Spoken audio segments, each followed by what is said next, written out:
Testament expliqué par Ésope. Ésope, écrivain grec, né en Phrygie. Phrygie au nord de la Grèce. Si ce qu'on dit d'Ésope est vrai, c'était l'oracle de la Grèce. Oracle, décision jugée parfaite émanant d'un personnage considéré comme infaillible. Lui seul avait plus de sagesse que tout l'aréopage. Aréopage, assemblée de juges et de savants. En voici pour essayer une histoire des plus gentilles et qui pourra plaire au lecteur. Un certain homme avait 3 filles, toutes 3 de contraire humeur. Une buveuse, une coquette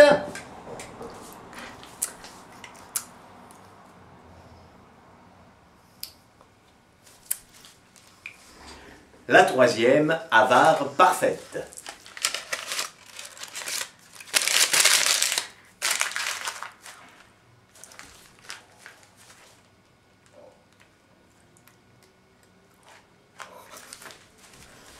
Cet homme, par son testament, selon les lois municipales, leur laissa tout son bien par portions égales, en donnant à leur mère tant, payable quand chacune d'elles ne posséderait plus sa contingente part. Le père mort, les 3 femelles... Oh là, femelle. Ça va, je sais pas moi, tu pourrais dire... demoiselle. Demoiselle, ça rime aussi. Demoiselle, c'est mieux que femelle. Père mort, les 3 femelles courent au testament sans attendre plus tard. On le lit.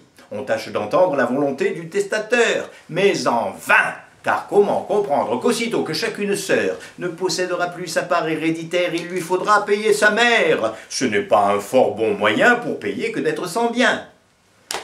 Que voulait donc dire le père? L'affaire est consultée. Et tous les avocats, après avoir tourné le cas en 100 et 100 000 manières, y jettent leur bonnet. Ce confesse vaincu et conseille aux héritières de partager le bien sans songer au surplus. Quant à la somme de la veuve, voici leur dire-t-il ce que le conseil treuve. Ce que le conseil décide. Il faut que chaque sœur se charge par traité du tiers payable à volonté. Si mieux n'aime la mère, en payer une rente dès le décès du mort courante. La chose ainsi réglée, on composa 3 lots.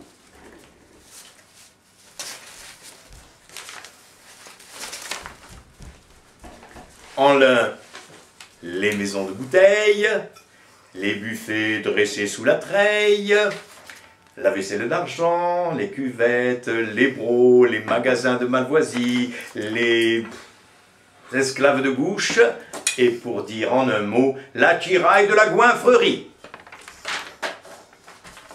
En un autre, celui de la coquetterie, la maison de la ville, et les meubles exquis, les eunuques, et les coiffeuses, et les brodeuses, les joyaux, les robes de prix. Dans le 3e lot, les fermes, le ménage, les troupeaux et le pâturage, valets et bêtes de labeur.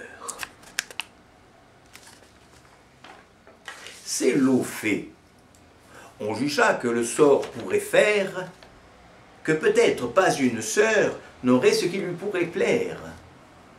Ainsi, chacune prit son inclination,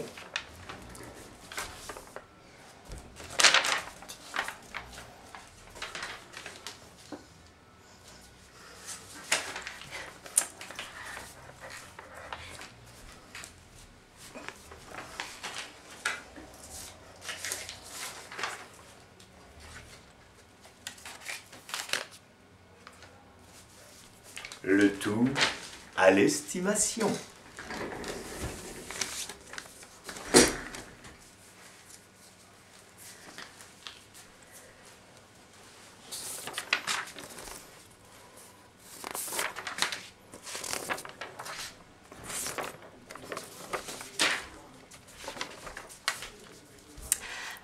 Vous avez vu, il s'est trouvé une perruque. Depuis, c'est la catastrophe.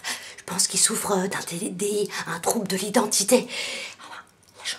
J'en peux plus, c'est trop, c'est trop.